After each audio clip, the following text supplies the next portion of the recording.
Ensemble, ne cessons jamais d'apprendre. Je suis Gérard Pécou, président de Calimedia, agence digitale de solutions e-learning. Je vous accueille sur Never Stop Learning, un podcast qui vous fait rencontrer des acteurs de la formation entrepreneuriale et éducative d'aujourd'hui et de demain. Bienvenue à nos auditeurs dans cet épisode 15 de Never Stop Learning. J'ai le plaisir d'accueillir Maître Lolita Huprel et Maître Olivier Sautel. Lolita et Olivier sont tous les deux avocats à la Cour et enseignent parallèlement à l'Université de Montpellier dans le cadre de plusieurs masters, dont le Master 2 pratique juridique et judiciaire. Ils ont récemment réalisé un énorme travail de digitalisation au sein de la faculté de droit. Bonjour Lolita. Bonjour. Bonjour Olivier. Bonjour. Alors, pourriez-vous tout d'abord vous présenter brièvement, en présentant vos parcours respectifs? Qu'est-ce qui vous a amené à devenir avocat et pour toi Olivier, professeur à la faculté? On va démarrer par Lolita. Merci Gérard. Moi j'ai toujours désiré être avocat et c'est pour cela que j'ai suivi mes études de droit initialement jusqu'au master à la faculté de droit de Nîmes où j'avais déjà comme enseignant Olivier Sautel et ensuite j'ai poursuivi avec un doctorat à l'université de Montpellier, un doctorat en droit. Puis j'ai intégré l'école d'avocat et j'ai eu la chance durant ma thèse notamment de commencer l'enseignement comme chargée d'enseignement de travaux dirigés à l'université de Montpellier. Et ensuite, j'aide avec un autre ancien étudiant du Master 2 pratique juridique et judiciaire, Olivier Sautel, sur le Master 2. Et tu as aussi un cabinet d'avocat. Absolument. Avec Olivier. Avec Olivier, au barreau d'Alès. Au barreau d'Alès. Olivier ? Moi, alors c'était au siècle dernier, des études de droit classiques pour aboutir à la fonction de maître de conférence, d'abord à Paris 10, Nanterre et ensuite à Montpellier, jusqu'à ce qu'un étudiant un jour me fasse une remarque un petit peu désagréable, mais à juste titre sur laquelle je n'étais pas un juriste exerçant, donc j'ai pris la balle au bond et je me suis inscrit au barreau en même temps, en parallèle de ma carrière d'universitaire et depuis donc une petite dizaine d'années aujourd'hui, je suis aussi avocat. Donc je travaille avec Maître Huprel sur le barreau d'Alès. D'accord. Alors est-ce que tous les deux, vous pouvez nous présenter le cadre dans lequel vous intervenez en tant que professeur et directrice des études? Alors moi, c'est un cadre, somme toute... réduit, puisque je ne suis pas universitaire à proprement parler. J'ai juste des tâches universitaires que me donne donc Olivier Sautel, qui est un maître de conférence. Donc je l'aide en qualité de directrice des études sur un Master 2 pratique juridique et judiciaire. Et j'ai aussi la chance de pouvoir intervenir sur divers diplômes, notamment le diplôme droit de la santé, droit de l'industrie, de la mode et du luxe et droit du sport, tous dirigés par Olivier Sautel. Je crois qu'Olivier, tu as 5 masters.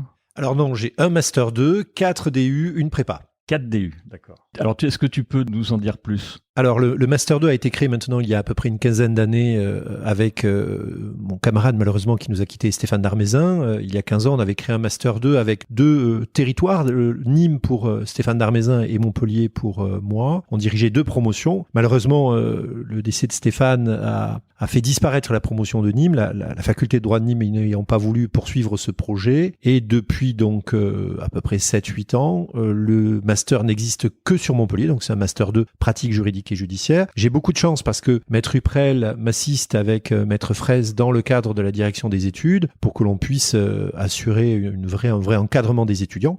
Et en parallèle, donc, il y a 4 DU, le DU droit du sport, le DU droit de la santé, le DU de sciences criminelles, le DU droit de la mode et industrie du luxe, et une préparation au métier du droit pénal. Et il y aura peut-être encore dans les mois à venir un autre projet, alors là de Master 2, plus spécifiquement dans le droit de la mode, mais on y travaille et j'aimerais que Maître Huprel prenne une part importante dans ce projet. Donc pour l'instant c'est totalement secret, c'est pour ça que je ne vous en parle pas. D'accord, ça sortira pas du podcast.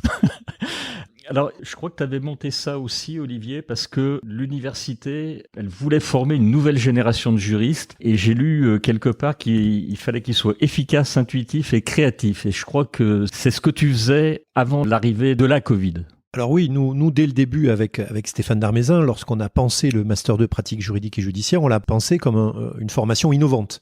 Innovante en permettant de former des étudiants à s'adapter au monde dans lequel ils vivent et non pas à subir ce monde. C'est-à-dire qu'on a toujours considéré qu'il était important d'apprendre les contours du droit, mais ce qui nous paraît plus intelligent, c'est de savoir utiliser les règles de droit, d'aller les chercher par exemple, d'aller chercher l'information, d'avoir une curiosité créatrice dans l'analyse juridique. Donc c'est véritablement l'un des points essentiels de cette formation. On va rentrer dans le cœur du sujet. Je vais vous inviter tous les deux puisque je suis le Master 2 pratique juridique et judiciaire depuis quelques années maintenant. Et je vous ai vu travailler avant la Covid, pendant la Covid et après la Covid. Et j'ai vu finalement un travail formidable se faire de digitalisation et je voulais en parler avec vous. Donc la Covid, elle est arrivée du jour au lendemain et je voulais savoir comment, avant, vous procédiez.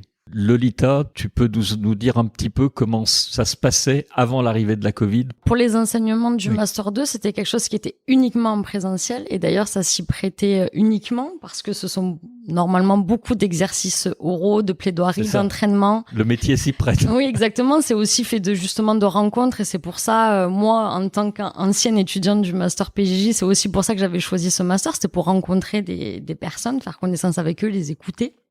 Donc il a fallu réorganiser tous les exercices forcément puisque tout ceci n'était plus possible. On a dû aussi lutter parce que tous les enseignants qui venaient en présentiel n'ont pas forcément voulu basculer. Je veux dire, la grande particularité du Master PJJ, c'était vraiment aussi la forme. D'accord. Donc la prise de parole, travailler la forme, les exercices oraux de plaidoirie, de prise de parole en public et la tenue. D'accord. Alors c'est anecdotique, mais c'est vrai, parce que c'est la particularité du master. Ça a été fort à Montpellier, mais aussi à Nîmes à l'époque, moi, puisque j'étais de Nîmes, où c'est le seul master où on est obligé, entre guillemets, pour les garçons, d'avoir un costume cravate, et les filles tailleur, être habillées en tenue, ce qu'on appelle professionnelle. Et évidemment, ça aussi, ça s'est mal transposé à la Covid. C'est clair, donc très très peu de digital dans tout ça, ou quasiment zéro. Zéro, on n'avait jamais, peut-être sauf exception, mais j'avais pas le souvenir du tout avant la Covid qu'on ait fait une seule intervention en dématérialisé.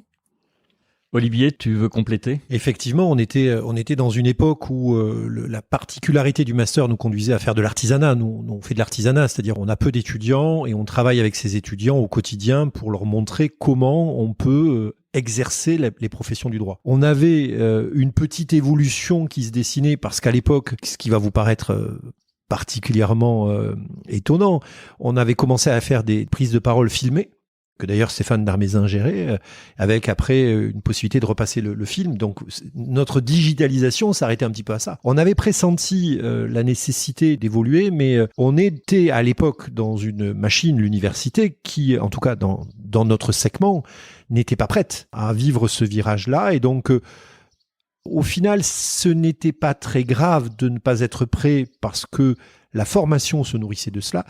Un petit peu plus gênant, et on le verra peut-être plus tard, au niveau des licences où on a des nombres d'étudiants beaucoup plus importants, des cohortes d'étudiants plus importantes, où la digitalisation peut avoir là, alors un effet positif, mais aussi un effet négatif. D'accord, donc il y avait quand même un début de projet de digitalisation. Oui, parce que très vite, en tout cas dans le cadre du Master 2 pratique juridique et judiciaire, on a compris que la mobilité était importante, qu'il y ait une mobilité physique des étudiants. Alors ça, on l'a fait dès le début, hein. On a essayé de faire bouger nos étudiants sur le territoire, mais cette mobilité, elle est aussi très intéressante au sens intellectuel, et la digitalisation permet ça.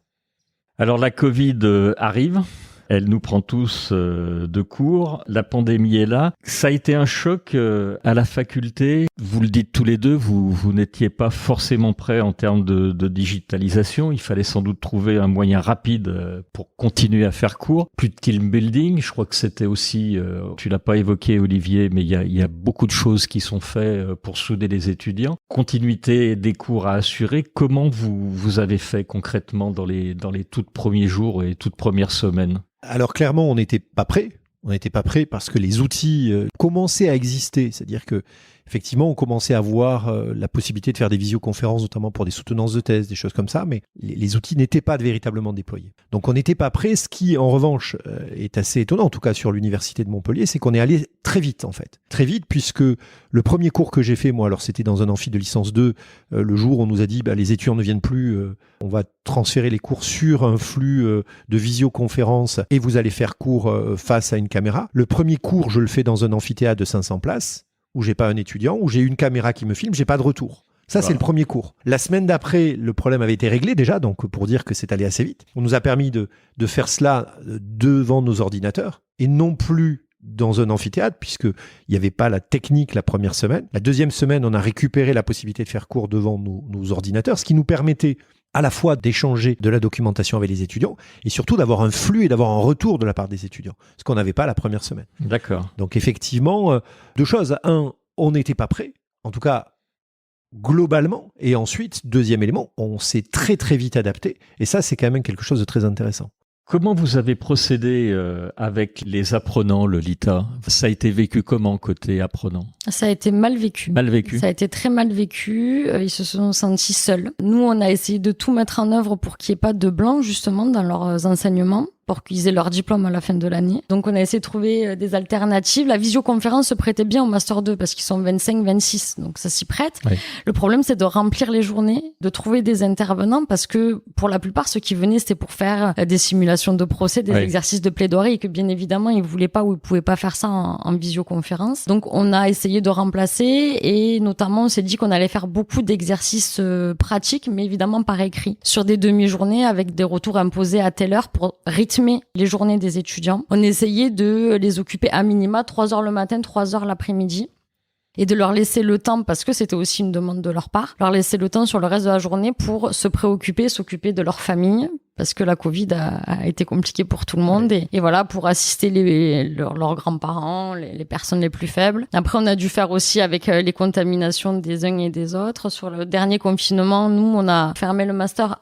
1 mois avant le dernier reconfinement parce qu'il y avait eu un cluster dans le master. Ah oui, d'accord. Donc parfois, on a dû s'adapter encore plus difficilement. Pour les étudiants, c'était vécu assez mal. Pour moi, on a 2 promotions, promotion qui sort là et la promotion précédente. Ils se sentent les promotions sacrifiées parce qu'ils n'ont pas pu faire les mêmes exercices, les mêmes journées que l'on consacre d'habitude au master. D'accord. Et côté professeur, Olivier, ça a été vécu comment ?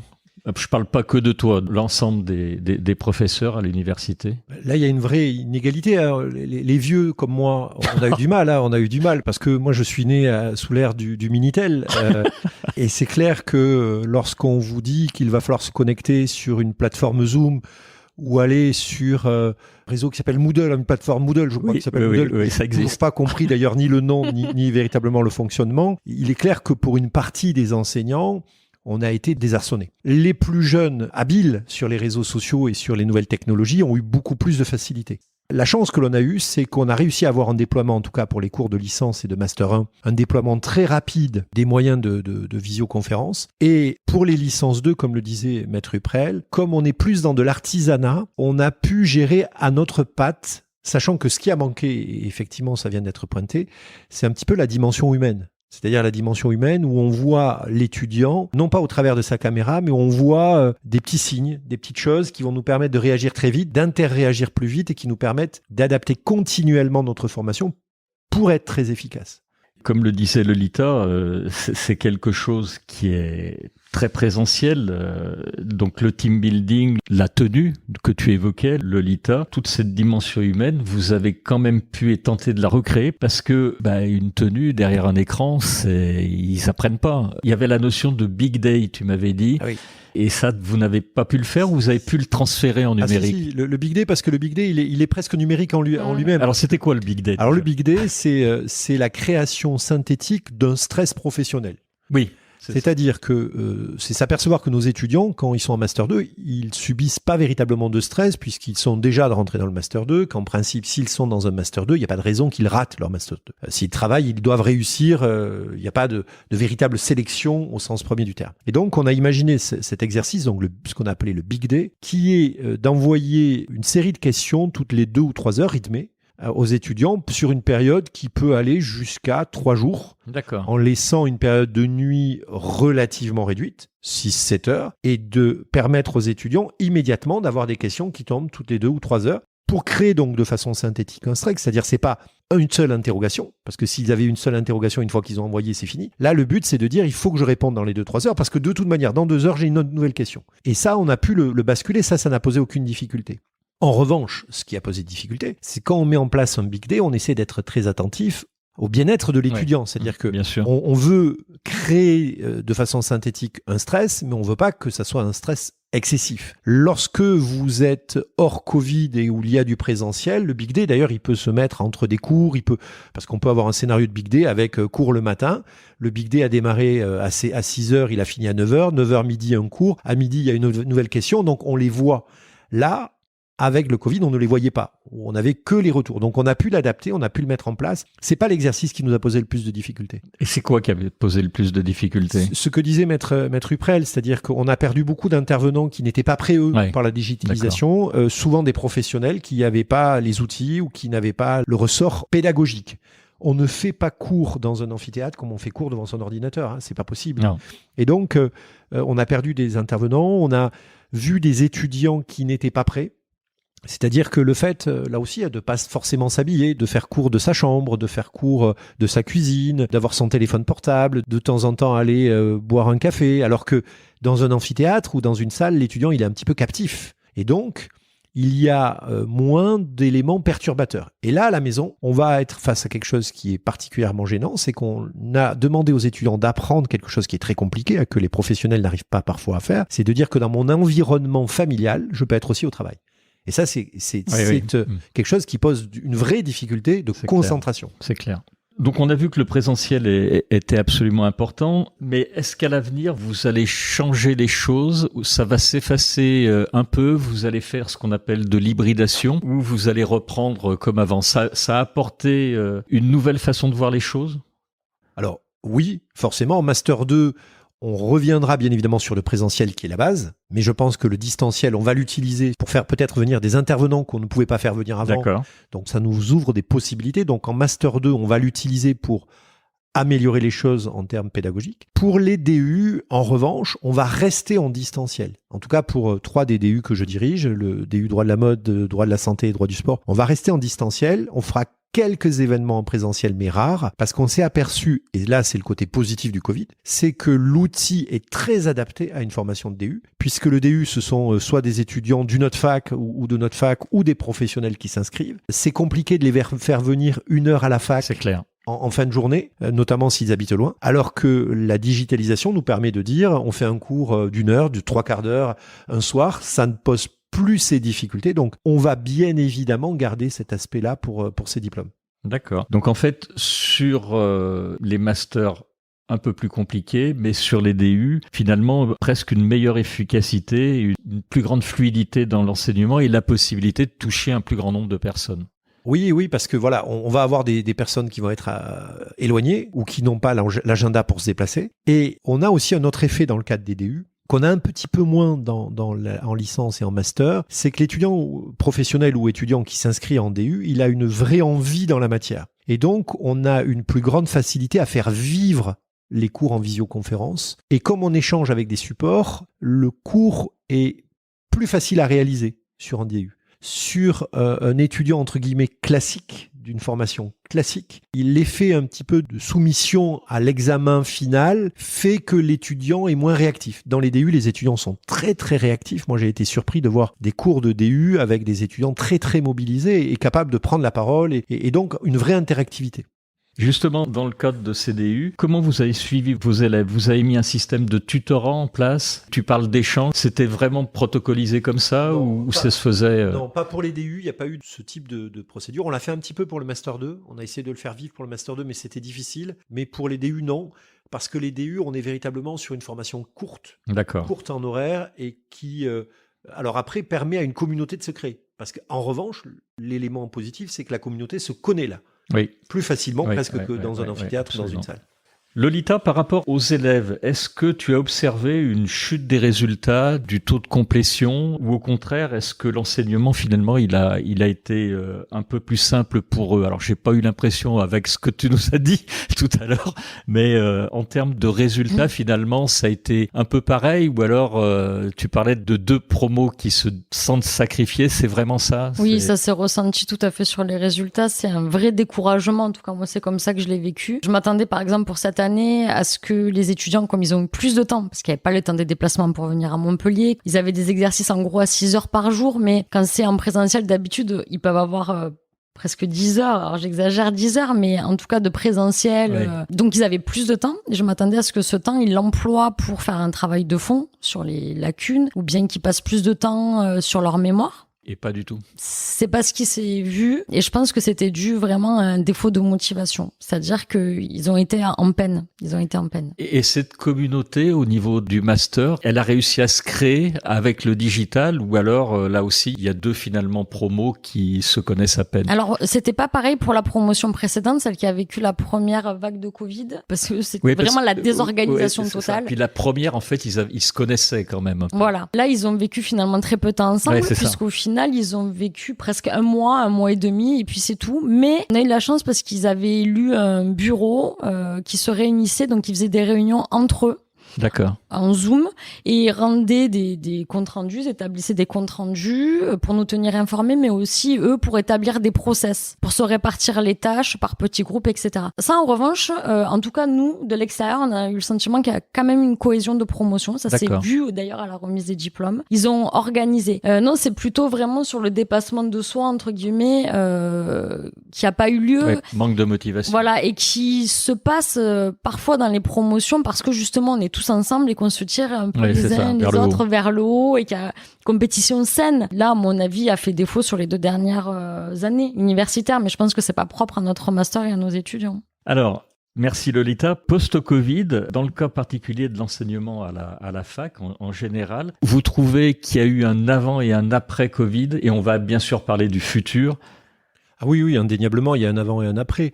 On est passé en quelques mois, et c'est ce que je décrivais tout à l'heure, d'un système, en tout cas pour la fac dans laquelle je travaille, un environnement qui n'était pas préparé, à un environnement aujourd'hui qui est véritablement optimisé. On a la chance d'avoir pour le Master 2 une salle qui est équipée, qu'on a pu équiper en matériel pour que demain, enfin pour qu'aujourd'hui et que demain, on puisse faire des cours à distance, avoir les outils numériques. Ça, il y a 1 an et demi, si on m'avait posé la question si un jour j'aurais une salle équipée de ce type-là, je vous aurais dit non, jamais, ou dans 20 ans. Et en fait, c'est arrivé là. C'est arrivé très vite parce qu'on a su prendre ce train qui était en marche, et je pense que réellement, on aura un avant et un après. Mais c'est la fac qui l'a pris ou c'est le master? Alors, les deux, c'est à la fois la fac, c'est-à-dire qu'on a eu beaucoup de chance parce que notre doyen a eu une grande réactivité sur les outils. Donc, on a eu globalement accès à des outils très rapidement. D'accord. Et ensuite, le master, la chance du master, c'est qu'on travaille avec des partenaires, qu'on est ouvert à l'apprentissage, donc on arrive à avoir des crédits. Et on a fait un effort très important. Je crois qu'on a équipé 2 salles.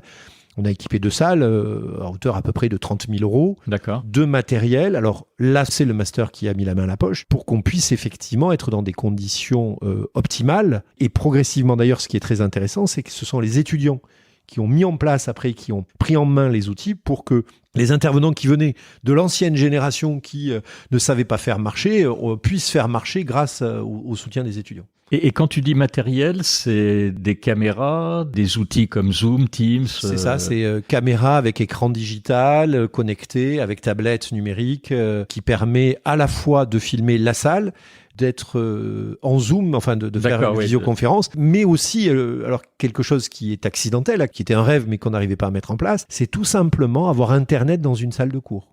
Ah oui. Ce qu'on n'avait pas. D'accord. Et aujourd'hui, moi, j'ai mon écran numérique. Si demain je fais cours, donc j'ai un écran magique, je peux écrire des choses au tableau de façon magique. Et puis surtout, je peux me connecter sur Internet. Je peux naviguer devant les étudiants, ce qui veut dire que mon PowerPoint, je peux le mettre sur l'écran, mais je peux aussi, si je parle d'une jurisprudence, aller sur Légifrance, aller sur un site Internet, montrer des photos. On a une vraie évolution technologique là.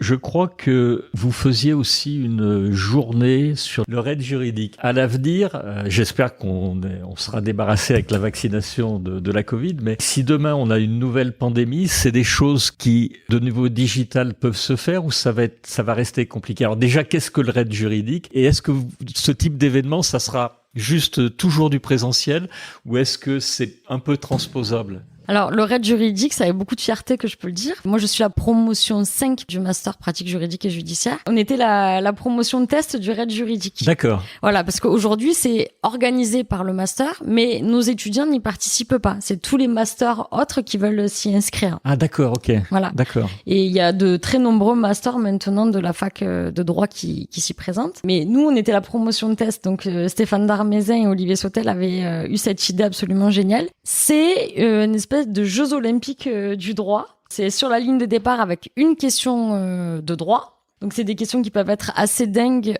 type combien y a-t-il de mots dans le code de la consommation? Je sais pas répondre.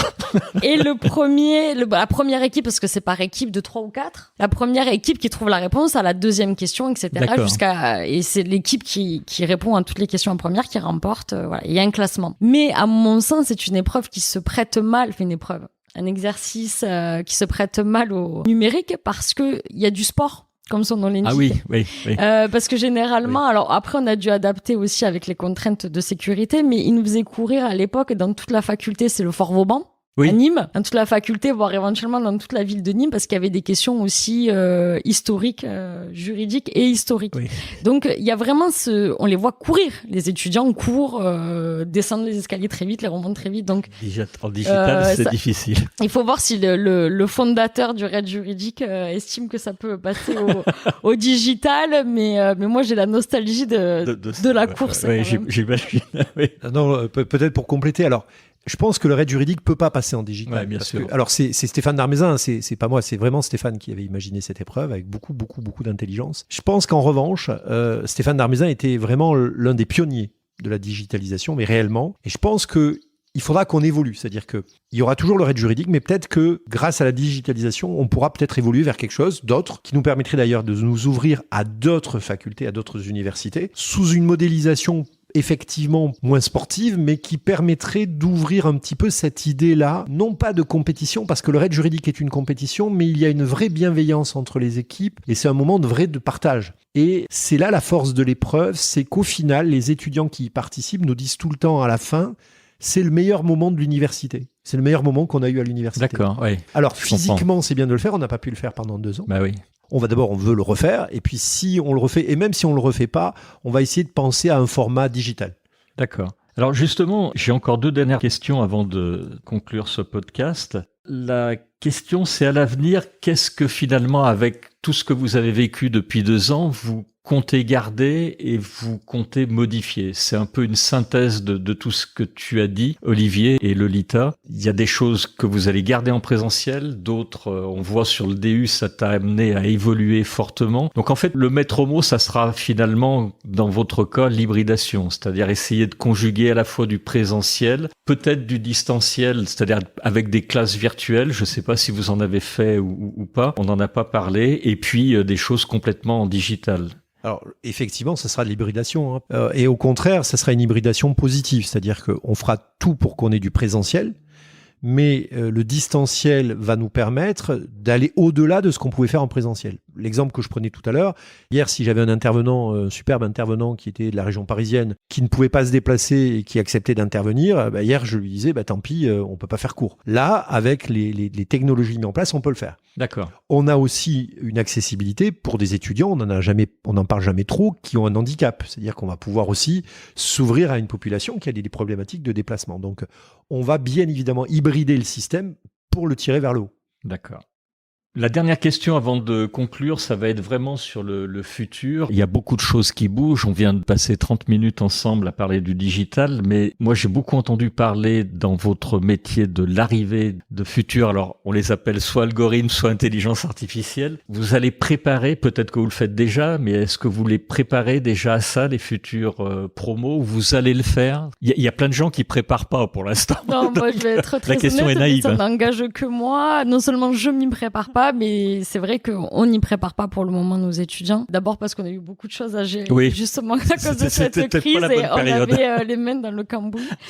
Mais effectivement, c'est des choses qui vont arriver. Après, c'est vrai que dans notre métier d'avocat, pour le coup, je sors un peu de l'université. C'est des choses dont on entend parler, et justement sur cette aide à la décision par le tri de jurisprudence, etc. La réalité, c'est que pour le moment, je sais pas à quelle vitesse la justice avance réellement, celle du 21e siècle, parce que pour le moment, on en est quand même assez loin, très très loin. On a du mal déjà à organiser des audiences dans les collectivités d'outre-mer en visio.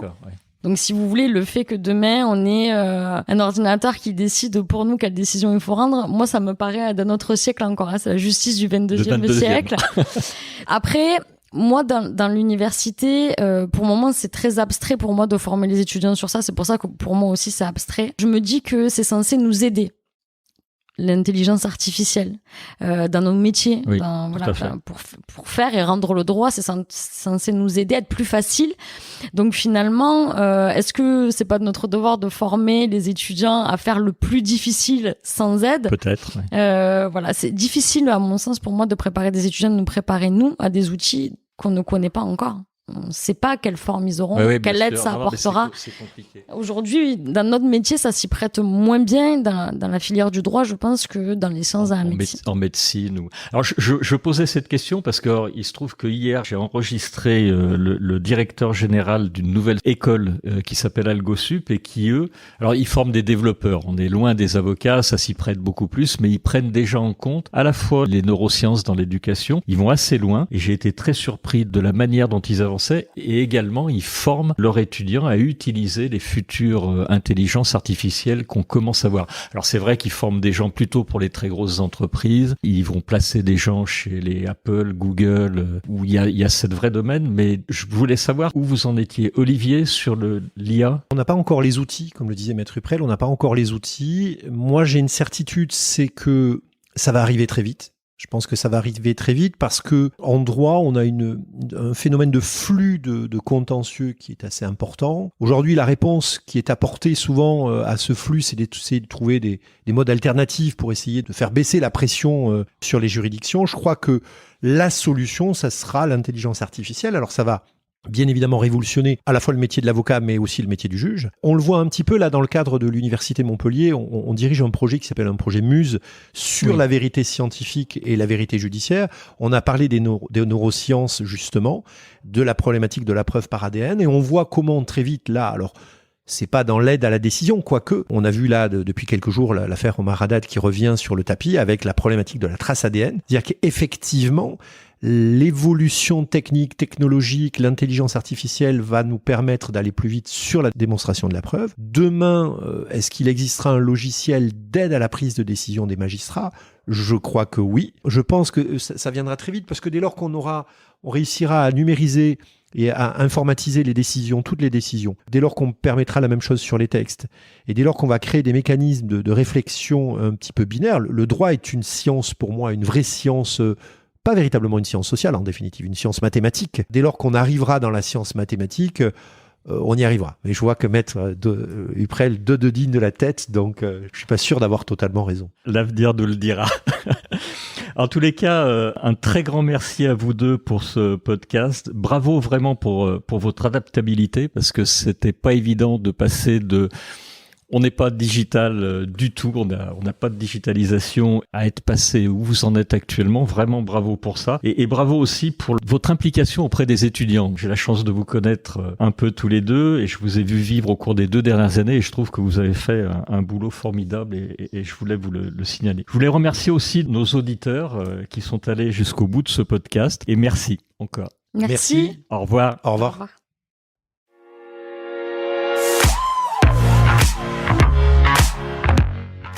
Vous êtes arrivé à la fin de cet épisode. Je vous remercie pour votre écoute attentive. Si l'épisode vous a plu, partagez-le auprès de votre entourage et donnez-lui une bonne note suivie d'un commentaire sympathique pour nous aider à grimper dans les classements. Je suis Gérard Pécou, président de Calimedia. Si vous cherchez une solution e-learning, rendez-vous sur calimedia.fr. Notre équipe vous accompagnera avec un très grand plaisir. Nous nous retrouverons dans le prochain épisode de Never Stop Learning pour qu'ensemble, nous ne cessions jamais d'apprendre.